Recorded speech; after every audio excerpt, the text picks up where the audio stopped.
देखता हूँ यार, मोड़ा मैं देखता हूँ कभी मेरे को, मोड़ा मैं देखता हूँ कभी मेरे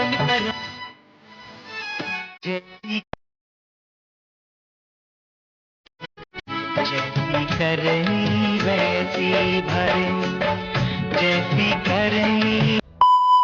शाम इदरीस और डकी भाई के बीच में जो सीन हुआ था वो बहुत से लोगों को पता है, लेकिन जिस चीज़ की वजह से हुआ था वो थी व्लॉगिंग। लड़की को व्लॉग में लाना और उसे दिखा के व्यूज़ लाना, ये चीज़ से प्रॉब्लम थी डकी को। और आज के वक्त में देखा जाए तो डकी भी वही चीज़ कर रहा है। शाम इदरीस का कंटेंट डकी के लिए क्यों गलत था, उसकी बीवी को दिखा के व्यूज़ लेना क्यों गलत था, जबकि आज के टाइम में डकी खुद ऐसा करता है और उसके व्लॉग्स में उसकी बीवी आती है। तो कि तब वो एक ही व्लॉगर हुआ करता था जो ऐसा कंटेंट बनाता था, और आज के वक्त में अगर देखा जाए तो डकी भाई भी वही चीज कर रहे हैं। उसके हर एक व्लॉग में उससे ज्यादा उसकी बीवी दिखती है। अरे व्लॉग ही उस पे होता है, एक भी ऐसा व्लॉग नहीं जिसमें अरूब ना हो, और एक भी ऐसा टाइटल नहीं जिसपे अरूब का नाम ना लिखा हो। बंदा दूसरे बंदे को बोले कि भाई तेरा कंटेंट ऐसा है, तू तो गलत कंटेंट बनाता है, और कल को चल के वो बंदा खुद ही ऐसा कंटेंट बनाए, तो इससे बड़ा दोगला इंसान कोई होगा नहीं। इस बंदे को तो डूब के मर जाना चाहिए।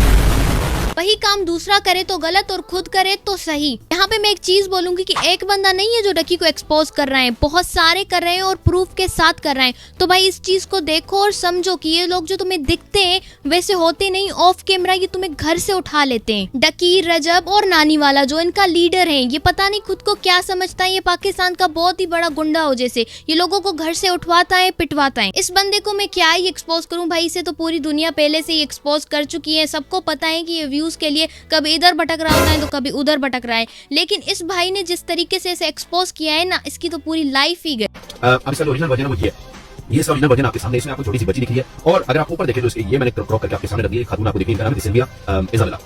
आगे चल के मैं बताता हूं। गौर किया आपने इस फोटो शक्ल में ला लें बच्ची की और नदीम मुबारक की। ये नदीम मुबारक की अपनी जाती औलाद है, बायोलॉजिकल फादर है। सोशल मीडिया पे 12-12, 13-13, 14-14 मिलियन लोग इसको फॉलो करें, लेकिन किसी को ये पता ही नहीं है कि ये इसकी अपनी जाती औलाद है। क्योंकि ठीक है मान लिया नहीं पता, लेकिन मैं आपको आगे चल के बताऊंगा कि ये सारी चीजें बताना आपको जरूरी क्यों है। अब ये जो खातून आपको दिखेंगे ये इसकी हो सकता है वाइफ है, या फॉर एग्जांपल सिविल पार्टनर हो सकता है, बगैर लिखा किसी ने बच्चा पैदा कर दिया। ये चीज मैं कंफर्म नहीं कर सकता।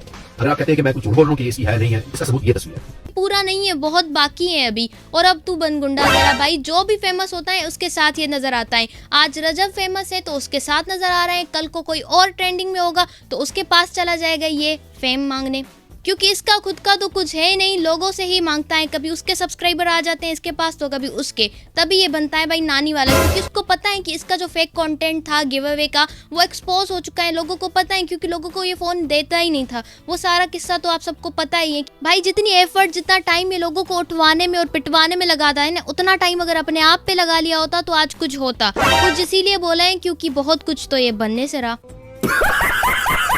और एक चीज तो नदीम नानी वाले ने खुद ही एक्सेप्ट करी है कि वो कॉन्ट्रैक्ट करता है। उसने मास सफदर के साथ भी कॉन्ट्रैक्ट करा था और डकी भाई के साथ भी कॉन्ट्रैक्ट करा था, अनस अली के साथ भी करा था, और अब रजब भट्ट डकी के साथ भी कॉन्ट्रैक्ट ही कराएं। तो देखा जाए तो ये कॉन्ट्रैक्ट पे ही सब कुछ होता है, तो ये रियलिस्टिक कैसे हो सकता है। तो इस चीज से ही आप समझो कि आपको कितना बड़ा स्कैम था, से इनको इतना ज्यादा फायदा होने वाला था, जो इनका फायदा ठप करा दिया तला रिव्यूज ने। ये जो तला रिव्यूज के साथ हुआ है ये बिल्कुल भी ठीक नहीं हुआ। सच बोलने की ये सजा मिली है उसको, क्योंकि तला ने इनका मिलीनियर प्रोजेक्ट ठप करा दिया। और रजब भट्ट ये जो सी फीस है ना, ये अगर स्कूल गोइंग बच्चा और कॉलेज गोइंग बच्चा आपको फीस दे देगा तो वो स्कूल क्या लेके जाएगा, कॉलेज क्या ले जाएगा?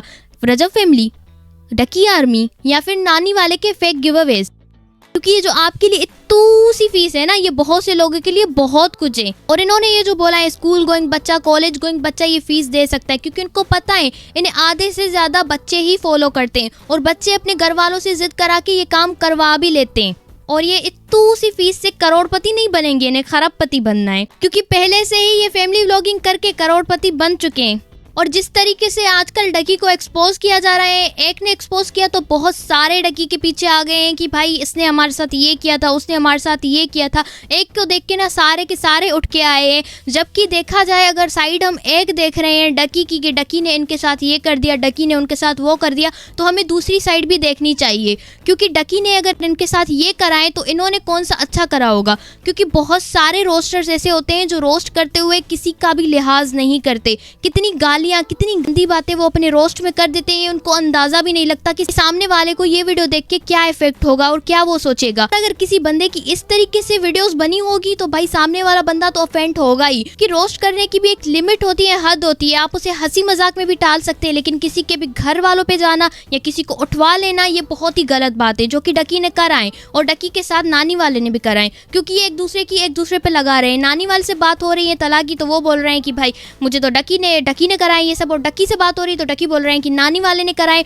और वहीं पे बदला ब्रदर की भी बात देखी जाए तो उनकी भी सही है, वो भी सेम ही बात कर रहे हैं कि भाई उससे बात हो रही तो वो उस पे लगा रहा है, उस पे लगा रहे हैं, तो ये उनको मुनाफिक कह रहे हैं। तो भाई देखा जाए तो वो मुनाफिक नहीं, एक ले रहा है और दूसरा दे रहा है, ऐसी चीज। 7 साल बाद शाम इदरीस ने डकी को जवाब दिया और 7 साल बाद जाके डकी के साथ जो हुआ है उसे कर्मा ही कहेंगे, क्योंकि डकी ने जो 7 साल पहले शाम के साथ किया था वो आज उसके साथ खुद हो रहा है। तो आप दूसरों के साथ करोगे ना वो चीज आपके साथ होगी। कि फैमिली को हर्ट करना, किसी की फैमिली को उठवा देना, ये बहुत ही गलत बात है। और डकी ने ये जो करा है ना बहुत ही गलत है और करता आ रहा है और आगे भी करेगा, क्योंकि इन्हें आप लोगों की सपोर्ट ही इतनी ज्यादा है। लोगों को आप लोगों ने फेम ही इतना दिया हुआ है कि ये खुद सर पे चढ़ के नाचते, और ये ऑन कैमरा लोगों के हीरो हैं और ऑफ कैमरा लोगों के लिए गुंडे हैं। रही बात रोस्ट की, तो डकी ही नहीं है जिसपे रोस्ट बनाए, बहुत सारे यूट्यूबर हैं, माँ सफदर, एस्ट्रोलॉजी, जुल्करनैन, इन पे भी रोस्ट वीडियोस बनती हैं, लेकिन कभी भी इन्होंने अफेंड होके कुछ गलत नहीं करा, सामने वाले बंदे को चुकवा नहीं दिया, कि घर में जाके उनके घर वालों को टॉर्चर नहीं किया, उनके घर वालों को उठवाया नहीं।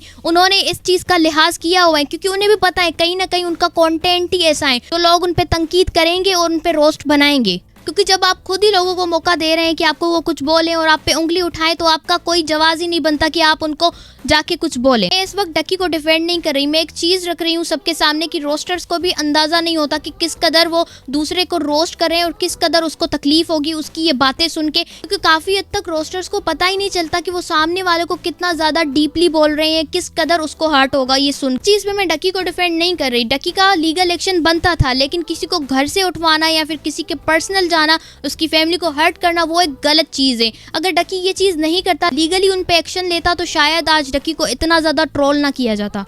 नानी वाला किस किस्म का इंसान है ये तो पूरी दुनिया को पता है, लेकिन फिर भी रजब भट्ट आके नानी में कैसे फंस गया ये तो मैं सोच के हैरान हूँ। क्योंकि रजब भट्ट अभी फेम में आया है, ट्रेंडिंग में आया है, और रजब भट्ट को देखा जाए तो कभी भी नानी या फिर ढकी वालों के इन मामलात में आना ही नहीं चाहिए था, क्योंकि रजब भट्ट की जो रेपुटेशन बनी हुई थी वो सारी की सारी खत्म हो चुकी है। उसे भी अब इस स्कैम में जोड़ा जा रहा है, जबकि रजब भट्ट की एक ऑडियंस अच्छी चल रही थी, वो अपनी व्लॉगिंग के साथ चल रहा था। देखा जाए तो रजब भट्ट भी कोई दूध का दूल्हा नहीं, लेकिन फिर भी वो इनसे थोड़ा बेहतर था, क्योंकि उन्होंने भी कोई अच्छे काम करे नहीं, ये तो सबको पता है, लेकिन फिर भी इस हद तक तो नहीं था। नानी वाले की और डकी के इन मामला से तो दूर ही था। रजब भट्ट के लिए अभी भी देर नहीं हुई, अगर चाहे तो वो अभी भी अपनी इज्जत थोड़ी सी बचा सकता है, क्योंकि इनके साथ रहेगा तो और ज्यादा इनकी ही बदनामी होगी। जो डकी कुछ टाइम पहले ये कह रहा है कि मैं कोई उस्ताद लगा हुआ हूँ जो लोगों को सिखाऊंगा, और कुछ टाइम के बाद वही उठ के आ रहा है कि हमने एक कोर्स लॉन्च करा है। जब तुम उस्ताद नहीं तो तुम क्या सिखाओगे लोगों को कि डेली व्लॉगिंग किस तरीके से की जाती है, या किसी को उठवाया किस तरीके से जाती है, या किसी की फैमिली को किस तरीके से टॉर्चर किया जाता है।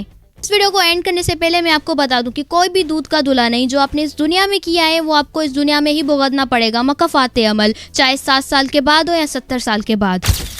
और इस वीडियो में जितनी भी मैंने बातें की वो सारे फैक्ट्स बताए हैं। अगर किसी को कोई प्रॉब्लम है तो मुझे इंस्टा पे या फिर मेरे ईमेल पे मुझे मैसेज कर सकता है, मैं वो पार्ट हटा दूंगी, क्योंकि मुझे घर से नहीं उठना और ना ही अपने घर वालों को उठवाना है। ये वीडियो पसंद आई है तो उसे लाइक करो, चैनल को सब्सक्राइब करो। मुझे नहीं पता कि ये तुम कैसे करने वाले हो, चाहे खुद करो या घर के बर्तन उठा के मारो,